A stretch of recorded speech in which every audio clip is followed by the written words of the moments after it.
Episode number 17. The mind is one of the most powerfulest, if not the powerfulest things that a man has got. And, once you're focused on your vision, once you're, I call it the 3Ds, once you're determined, disciplined and dedicated, truly your vision shall come to pass.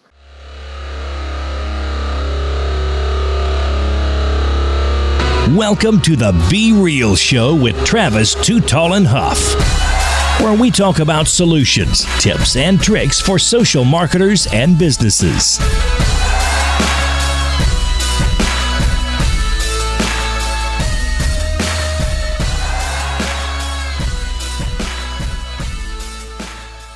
Well, hello and welcome to the Be Real Show with Travis Too Tall and Huff. I am fired up today to bring you our featured guest, Onyi Anyado. Onyi, are you fired up and ready to go? Oh, yes, Travis, I'm fired up, ready, set, and able to go. Yes. Onyi is a multi-award-winning author, life coach, and speaker. And we've just given our audience just a little bit about you, but can you tell us more of what's going on today? Yes, as you rightly said, I'm a multiple award-winning international conference speaker, life coach, and entrepreneur. I specialize in leadership development, entrepreneurship, youth coaching, and employee development. So from my message of distinction, I speak on different platforms around the world, teaching, training, and coaching people how to become distinguished in their chosen field. Awesome. And so on a daily basis, what is your biggest challenge with social media? Well, I wouldn't really call it a challenge. I think it's just I've got so much inside of me, just getting out so much at the appropriate time. And, for example, on Twitter, you can only, post a particular amount of characters, etc. But no, I don't see it as a challenge. I see it as more of an opportunity, really, to get my brand out there. Absolutely. And some of us, we just are challenged with the thought that we have so many good ideas going on and we have so limited time that you have to find a way to systematically schedule your tweets or, find a way to get the message out there. Because like you mentioned, for thought leaders like yourself, sometimes the only challenge is that you have so many thoughts. Yes. So tell us, we're going to take us to a Be Real story. Think about a time or tell us a story about when you've maybe failed at social marketing. Okay. I think one of the times on Facebook, I had a competition for my first book, which came out, I think, in 2010, if my memory serves me right. And I done a competition on Facebook. And I was like, there was like 3 questions, pretty easy questions. And whoever would get the answers would either receive the ebook version or if they're in the UK, the hard copy. And for 2 hours, nobody answered. No one responded. Mm-hmm. And that was a big failure. So I thought, well, I'd done it again and left it overnight. And by the time I woke up, no one had still answered or responded, acknowledged the fact that I was giving away a free book. So that was a bit of an embarrassment, to say the least. And we all have those moments, to be honest with you, my man. The biggest challenge, I think, in social more and more is the distribution. And it's not only coming up with the awesome contest, or even we think we have our own powerful network on our own. Sometimes we have to think outside the box, listeners. And like Onyi's saying here, sometimes it looks like a failure, but I'm sure at the end of the day, you've learned from that. Yes, certainly. I certainly have. I think one of the things I teach my audience, social media is free. Just don't come out of the blue and start giving away free stuff. You've got to build up your brand, build up your brain, build up your thought leadership, get your stuff out there before you, try and give away free stuff like that, which from speaking from my own experience. Absolutely. And there's no right or wrong strategy, to be honest with you. In the world of social, it's so broad and it's like an art form that there's every different type of keystroke or brushstroke. And at the end of the day, the best thing is you learn from it. And like you mentioned, you kind of sometimes have to build before you actually, can give. Yes, 110%. 100% I agree with you. So can you tell us, take us to a Be Real moment where you feel like social media completely changed your mindset about marketing and advertising?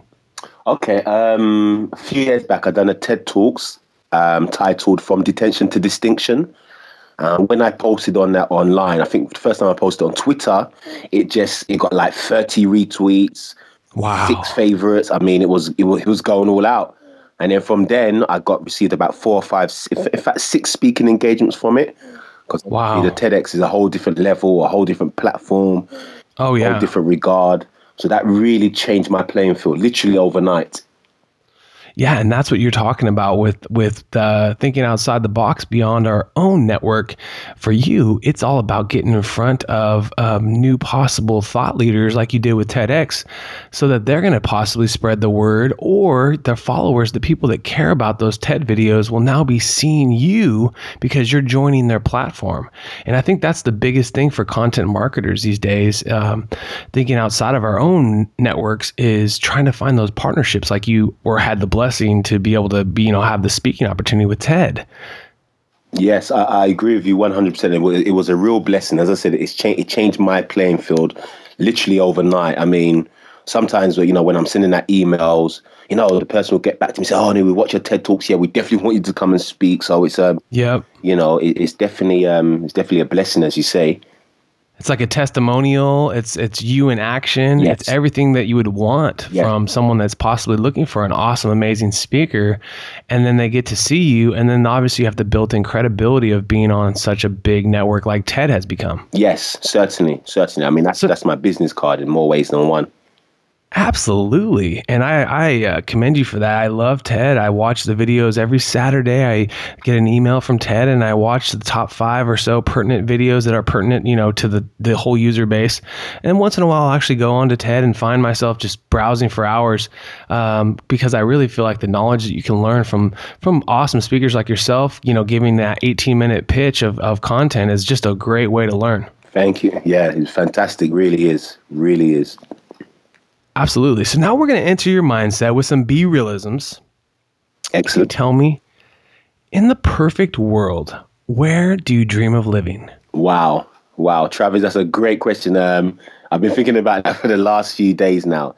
In a Yes. perfect world. Wow. Mm.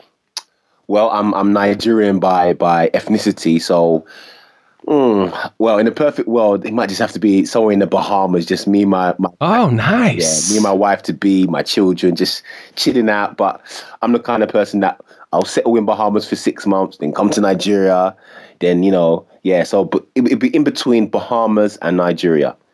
Yeah. Nice. Keep it with the home and then also some relaxation time. Yes. Yes. Yes. I love it. Now tell us, what is your next big dream? Well, my next big dream is to take my message of distinction to the next level. In life and in business, as I'm sure you know, there's levels. If someone flies economy class for 5 years, that's a level. But if the next time they fly on a 5,000th and one time, it's business class, that's a whole new different level. So it's really to take my message of distinction to the next level.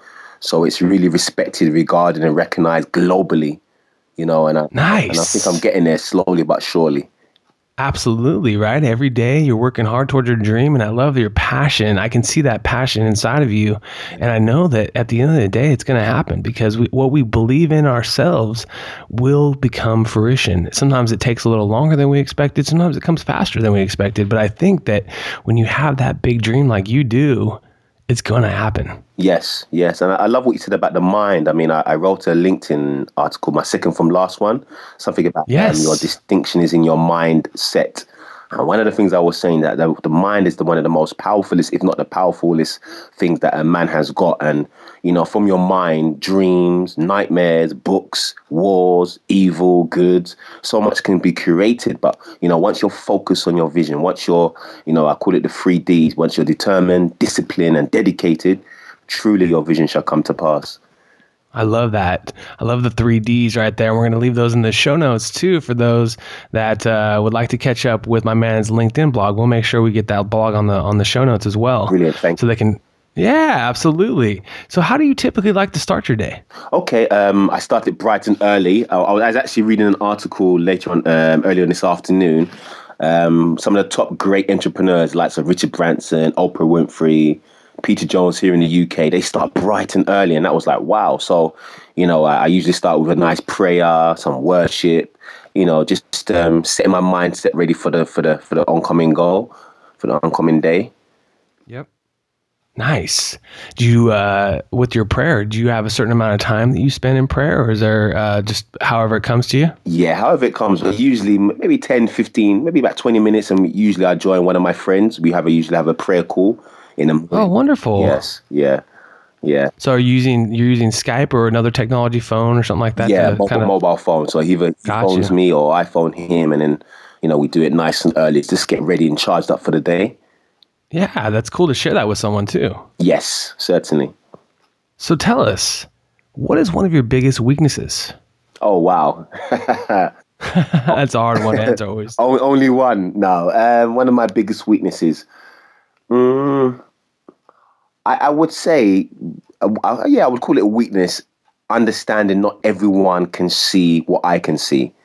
Mm-hmm. Yeah, I think that's a weakness, and I'm working on that every day. But yeah, I would say not seeing what. But I suppose that's my job as an entrepreneur, as a life coach, to teach and train people how to see what I don't see. But yeah, I would say not automatically understanding that not everyone can see or believe or achieve what I can see, believe or achieve. So yeah, working on that every day. Because you've already done it. Yes. And so some people can't see that because they have not done it. No. Entrepreneurs that have succeeded, guys like you that have gone out there and reached your dreams and it's out there in video format and blog format and book format, you've already done it. And so that's the thing that makes you have that ability to see that I feel people that don't try, unfortunately, and those of you listening that are frustrated about writing a blog or wanting to get something out there, it's a part of it is just trying, right? I mean, part of it is just really giving it that effort every day. Yes, yeah. And one of my quotes I wrote is, how can we tell people never give up when some haven't even started yet? Right. That's the biggest one. And I think the people that are closest to me, coming from my personal life, they have the most perfectionist businesses you could ever imagine. I mean, businesses that would really completely thrive. But the problem is they never act, and they let other competitors and people take advantage of the opportunity. And now they're sitting, 5 years later saying, I wish I would have started a cupcake, business, when that cupcake business is just, barely infancy 5 years ago. There's big businesses out there that people are not willing to take that challenge on. And it's not scary. It's really not. You just have to be active every day and never give up. So tell us, on the flip side, my man, what is one of your biggest strengths? Yes. One of my biggest strengths is seeing what people can't see.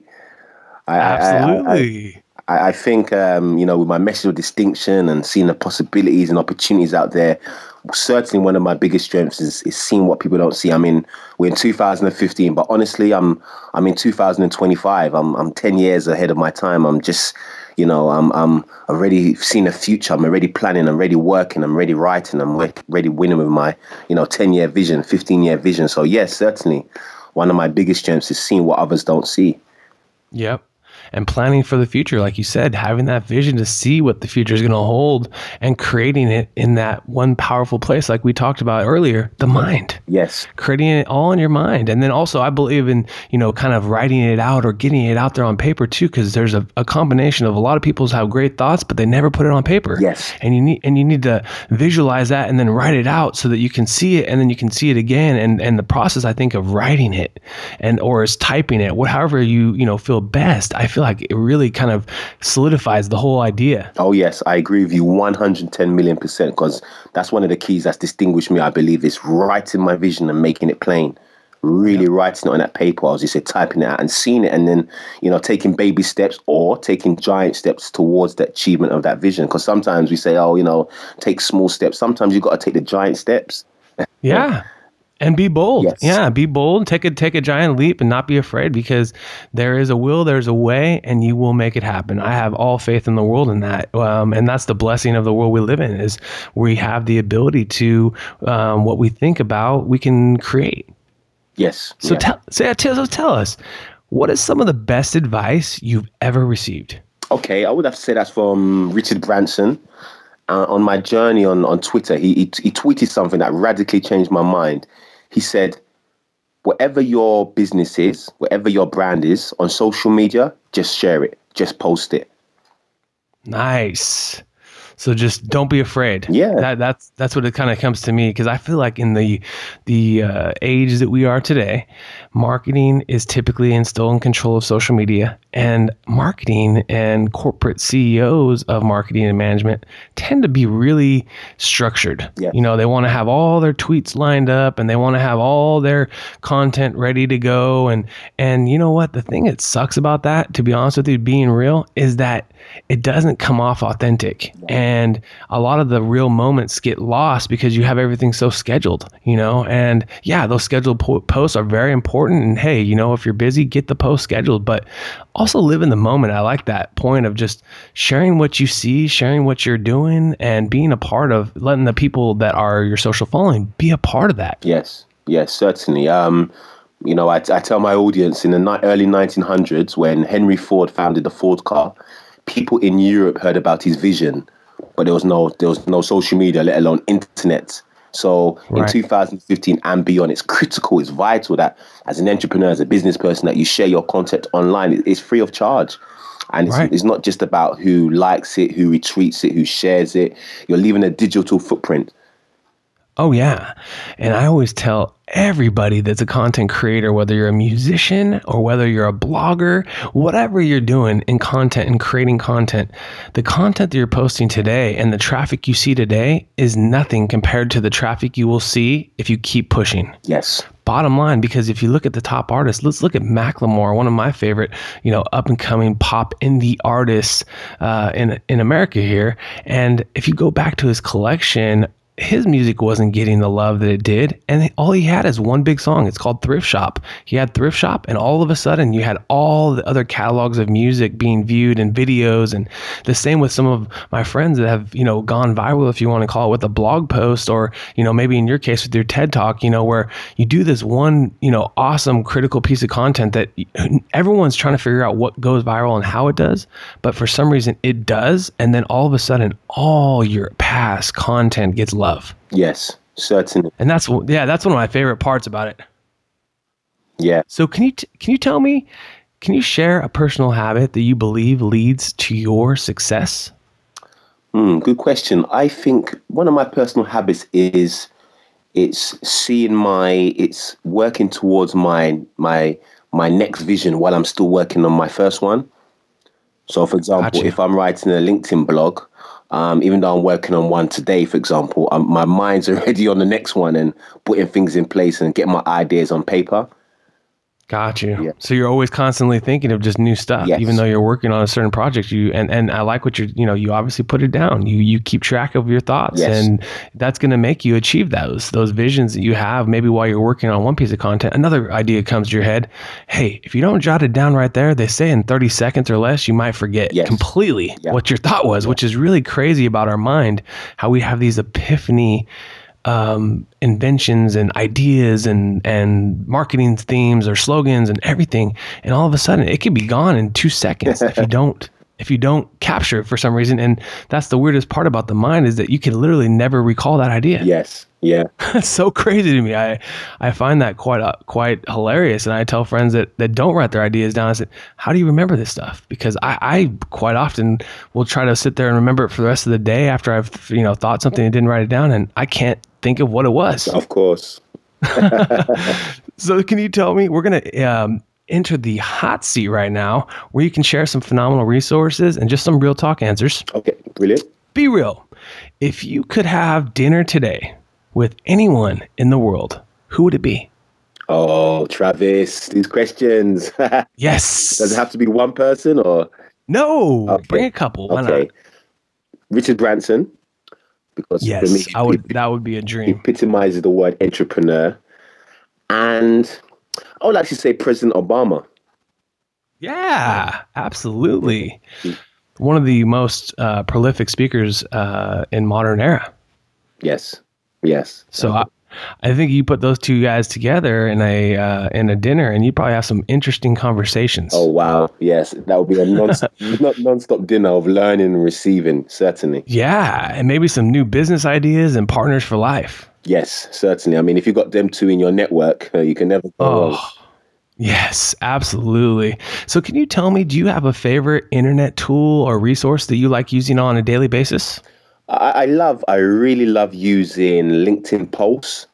Yes, Yes. funny enough, I actually wrote an article based around it. I think the depth of knowledge and wisdom and connections and teaching on there it's literally second to none. It Oh, covers yeah. everything from startups to leadership, from thought leadership to entrepreneurship. It's fantastic. I mean, one of my daily goals is to go on there, obviously every day, and at least spend 20 minutes, even half an hour, just reading and receiving and learning and understanding the language of the time. Right.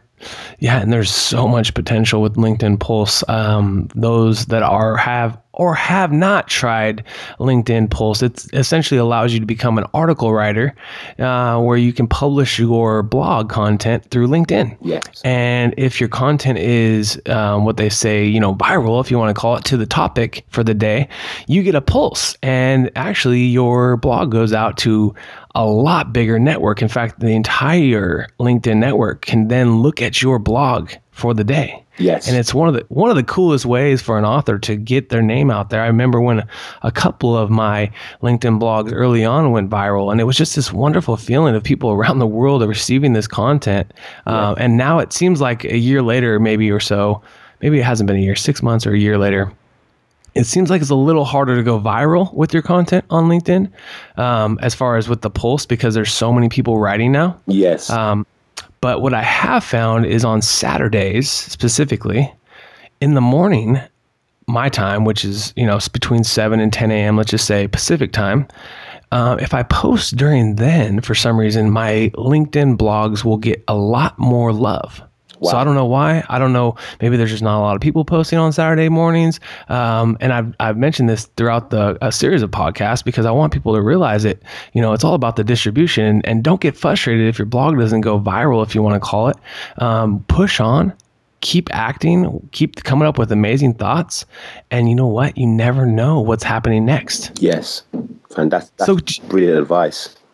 Yeah, absolutely. And the Saturday thing is, hey, those that want to take advantage of it, it definitely is a big difference. I've seen it many a time now, and I now actually only time I actually do a published blog will be on Saturdays. Wow, I'm definitely going to take that advice on board. Yeah, absolutely. It's something that just trials and tribulations of doing it, and I think that, like I said, I think it's the amount of publishers now, especially during the week. So if you were to suggest one book, whether you listen or read, who would it be? And tell us a little more about it.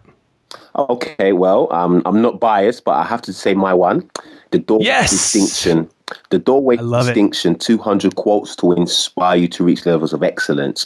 The Doorway to Distinction is a groundbreaking and pioneering book. 200 original quotes, my own quotes, and teaching. 25 quotes and teaching on excellence, 25 coaching, teaching and quotes on distinction, 25 on goals, and 25 on vision. The thought leadership, the inspiration, the impartation, and the instructions on this book will really challenges the leader to become the reader to become distinguished in their chosen field. So if you're a leader, I teach you how to become a leader of distinction. If you're a student or a pupil, how to become distinguished as a student or pupil. If you're an entrepreneur, how to become distinguished as an entrepreneur. So certainly The Doorway to Distinction, without any shadow of a doubt, 200 original quotes and teaching. Yeah, that's the book I've... Awesome. And I love it. You know what? We are all out there to give ourselves love in a way too. If we're content creators, we have to be our biggest fans. Yes. I remember saying that early on when I was producing music is, hey, if you're not a fan of your own music, then why are you doing it? And so anytime someone gets a chance to talk to you, I love when someone that has written, gives themselves a plug and puts their, thoughts out there. And so those of you that, we will put that in the show notes for sure to your book. And do you have any other books or ideas coming on the way? Yes. Well, I've written, so this is my second book. I've written 8 more. So I've written 10 in total. So that's like for the next maybe 10 years.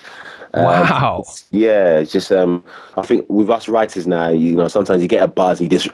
For me personally, when I get a buzz, my last book I wrote under 3 hours. So sometimes I'll just sit down and just write. And then sometimes I'll do like, I write one line a week or one every 1 month or something. So so and everything's just based around my brand of distinction, which really is just to challenge people to become distinguished in their chosen field. So really it's just the message of distinction, the talks, the workshops, the books, the articles, everything under that brand of distinction. Yeah, I love that. And I'm looking forward to your upcoming books as well as your blogs on LinkedIn. So can you tell me, what's a skill that you wish that you can master in the future? Certainly, without any shadow of doubt, drawing. I can't draw to save my life. I wish, maybe that's one of my life goals, is to be, I'm a bit of an artist in my own way. I love seeing great drawings and great graphics. So definitely, I wish I could know how to draw and draw properly. I don't think I can draw the sun or the moon. So that says a lot for my drawing potential. Yeah, and I like to do art myself, and I don't think there's a right or wrong way. If you look at a lot of the greatest artists, it's not necessarily technically awesome. You know what I mean? So I think part of that is just your own creativity and inspiration coming out, and there's really no right or wrong. True. Yeah. Yes. Yeah. So I would say just go for it. There's nothing holding you back. I mean, you could obviously go to some fine art school and learn how to paint a perfect fine art painting, but that might not be you, True. Very true. Yeah. Some of the most coolest art I've ever seen is very just abstract, and it doesn't seem like it's perfected or anything like that. It just seems like it was the artist's feelings at the moment. Yes. So tell us, if you could develop any new business in the world, what would it be? Wow. Any new business? Yes. I think I would do flying rockets. I believe in the next 20 years, man's going to be taking residence in space somewhere. So more than likely something to do with flying rockets or mini flying rockets for families that to go up to space and go on holiday up there. So yeah. Absolutely. And you and Elon Musk, I think, need to connect because he's on the way. He's definitely SpaceX. And I think there's just going to be a lot of more entrepreneurship in space. Yes, certainly. So can you give us and our listeners one real talk thought? And also, how can our listeners get a hold of you? Okay. A real talk I can give is start local, think global, and constantly raise the bar of excellence. Start local, think global, and constantly raise the bar of excellence. And you can find me at www.oamediahouse.com. That's www.oamediahouse.com. And everything's there, my YouTube, my Twitter, my LinkedIn. So that's www.O for Oscar, A for Alpha, mediahouse.com, and connect with me via Twitter, LinkedIn, and, let's make things happen. Let's, connect, share, network. Well, you've been hanging out with my man, Onyi Anyado, and Travis, Too Tall and Huff. I want to thank you for your time and keep being real. This podcast is proudly sponsored by realtimeoutsource.com, your social media management service for success.